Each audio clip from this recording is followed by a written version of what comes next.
Hey guys, I'd like to illustrate a time management trick that you can use in your games. It's good for speed chess. It's also good for longer time control games. And this game was a perfect example. Also, this game is a perfect example of some things not to do. So you're going to see the good and you're going to see the bad, and you're going to see a completely unexpected end to this game. This is one of those games that's difficult for me to put on the channel, but I'm going to do it anyway because I think it's going to help you guys. Also, I want to apologize for the previous video where I announced my time management course. It came across as super clickbaity. I can see that in hindsight and after reading some comments. Total honesty, you guys, I wasn't planning on like, let me make a clickbait video and try to get them to like trap them into taking my course or something. Like, no, I just thought it would be interesting, and the thumbnail, I didn't really spend a lot of time on it. But anyway, I apologize if it came across as clickbaity. You're actually going to learn some stuff in this video, regardless of if you get the course or not. So, okay, let's go ahead and get started. So, time management. We're talking about how do we use our time effectively, okay? And there's a lot that goes into this. That's why I made the whole course on it, but it's kind of an overlooked aspect. So I want to give you one specific trick that you guys can use in your games, okay? And let's go ahead and get past the opening. This was an opening that I was very familiar with, so I knew what I was doing. My opponent, not as much, it looked like, because right around here, they kind of started to play some weird moves, like Queen C7, then he immediately played B5, and they didn't really develop any of these pieces. It was kind of a weird approach. So I was thinking how to take advantage of this. I decided to play king to b1 just to get away from the checkmate. So now I can actually move my knight if I want to. And this is no longer checkmate. I would be able to run a knight in the corner. Yes, it's a check, and I have to be careful, but it's much different than checkmate. So that's kind of the idea here. Knight e7, okay, I took the free pawn. Black just gave me the pawn for whatever reason, and I took it. But right here is where I want to illustrate the first time that we can really use this trick, okay? So the time management trick is called sharing is caring. And essentially what it means is when your opponent is thinking, you should be thinking too. Now, that might sound obvious to you, but what a lot of people do is they make their move and then they wait. They're like, okay, well, I don't know what my opponent's going to do, so let me just wait and see. And then once they make their move, I'll start thinking. That's a mistake. And what you need to be doing is when it's your opponent's turn, you want to be filling your head with ideas. Okay. So in this position, after I played king to b1. My opponent is thinking. Notice how they thought for a good amount of time there. That's a good 30, 40 seconds. I was just thinking of like, okay, what are some ideas in the position? So for example, knight to d5 seems like it might be an idea, because if the pawn captures and I take back, I've unleashed a rook on the king that maybe I can take advantage of that somehow. Also, I'm attacking the queen, potentially ready to jump in here with the knight. That looked pretty good to me. I'm also keeping an eye on the fact that, okay, I'm attacking this pawn over here. If black plays something like bishop e7, I'm probably going to take the pawn. If black plays h6, sorry, and tries to chase my bishop away, well, they can't do that because my queen is lined up on the rook. So just kind of like general ideas of like, oh yeah, that's interesting, an interesting feature in the position, right? Like I'm just thinking through that stuff while I wait for my opponent to make their move. And that's super useful, right? Now, you don't know what they're going to do, of course, but having all those ideas in your mind will help you when they do make a move, and now it's your turn. Now, in this case, it was not a great move, and it was a pretty obvious decision for me, like it's a free pawn, I'm going to take it. I say it's pretty obvious. It actually wasn't that obvious because there was a tricky move here that I was thinking through.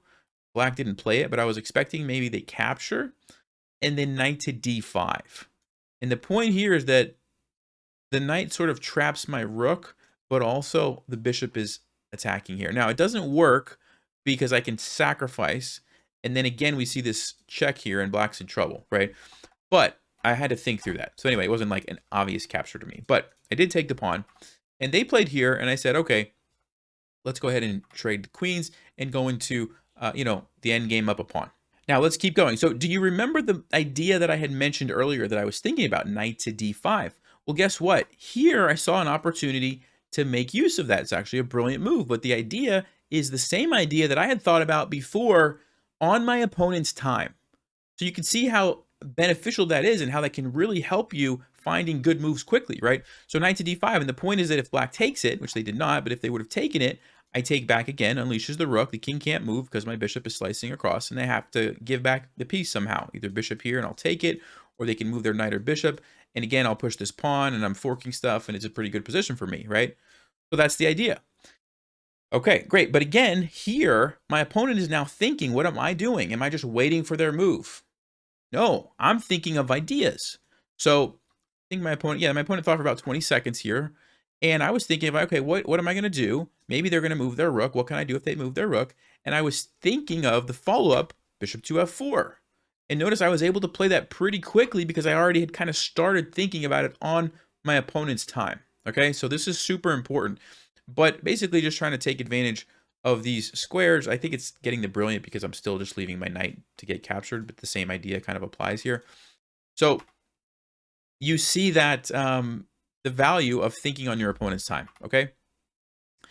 Brought the knight in, and we're going to keep going with this game, even though it looks like it's over here. My opponent blunders the piece, like literally just hangs an entire bishop, okay?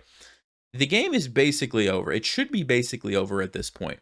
Now, yeah, this is why I said it's a hard game to show. Well, let's keep going. So, bishop goes back, and my opponent plays on, and they actually find this interesting move here, and I decided to give back the rook for the bishop. Now, bishop c5, according to the engine, was the best move, and I was thinking about this, but I didn't see the follow-up exactly. So the point is that after this takes and this takes, you have a threat here. I just wasn't sure what was happening after the rook came over, because I thought that if I took this, then black was going to take me. Yeah, and I didn't see the move. So let me see, what was the move while we're looking at this? Oh, the move was just to wait. Just to play b4 and just to chill. Leave everything sit there, and I'm in a totally winning position. That was tricky to find. So because that was tricky to find, when this happened, my rook's under attack. My knight is defended by the rook. I'm going to turn off these feedbacks for a second. I don't think we need them anymore.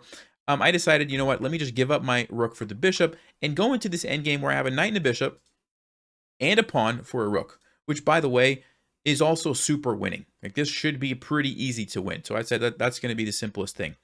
And part of the reason that I did that, this was, I think, a good decision, was I didn't want to get too low on time trying to figure this out. So eventually I said, okay, I have to make a move, and I forced myself to make the move to simplify and go into an endgame that should be pretty easy for me to win. Should be. Anyway, let's keep going. So I'm kind of maneuvering around, and, you know, I traded it off. Okay, fine. All right. Standard stuff. This is basically what you do. You kind of blockade the rooks, and not too much to worry about. All right. My opponent did create an open file, which was smart. Now the rook can invade. I traded it off another pair. Okay. And right here, I want you to notice something. There's 40 seconds left on the clock, and I spent 9 seconds here. That is way too much time on a move like bishop c5. Okay, bishop c5 is like a totally natural, normal move. And instead of playing it right away like I should have, I'm like thinking and I'm thinking, you know, for 9 seconds. Too long. Okay, so that was a mistake on my part. That's something I did wrong.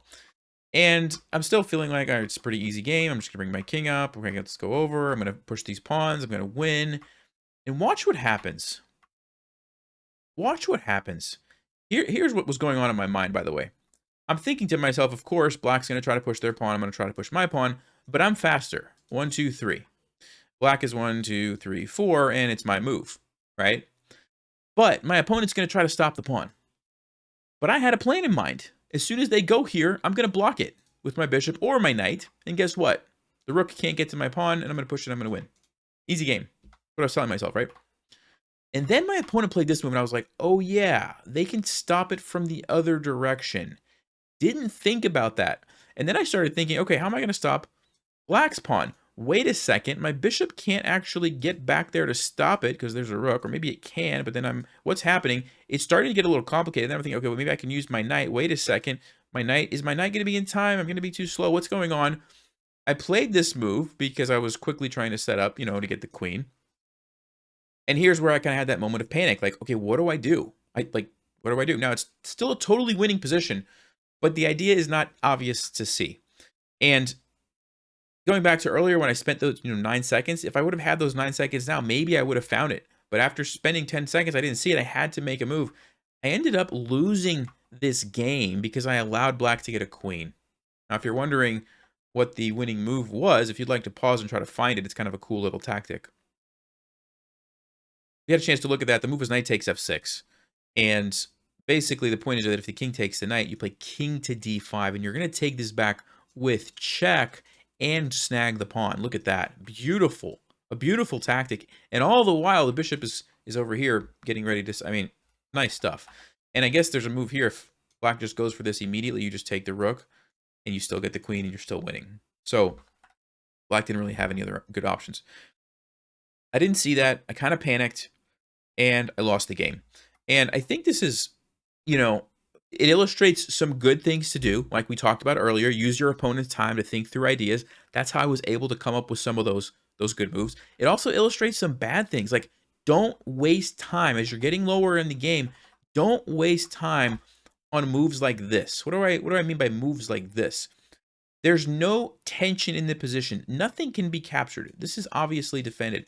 Everything else is just sitting there fine. No pawns can capture. The king can't take anything. The rook's not threatening anything, immediate. This move needed to be played instantly, regardless of if it's the best move or not. That's the time management part. You start thinking like, okay, let me think. What's the best move? What's the best move? No. Just make the move that you know is a good move. So I feel like I messed that up. I really did. And also sometimes crazy weird stuff just happens in chess that's like once in a lifetime type of stuff. That I feel like this is one of those games. Like, this is just ridiculous how this happened to me. Like, anyway, I hope you guys can appreciate the time management tip of using your opponent's clock and try not to fall into the trap of overthinking those simple moves, because then I just couldn't find it later, right? And I ended up losing this game like this, which is just about, I mean, it's about right for how the end of that game went, right? To get checkmated like this. I was going to try to hold on with my knight and bishop, and then boom, bam, checkmate. Absolutely incredible.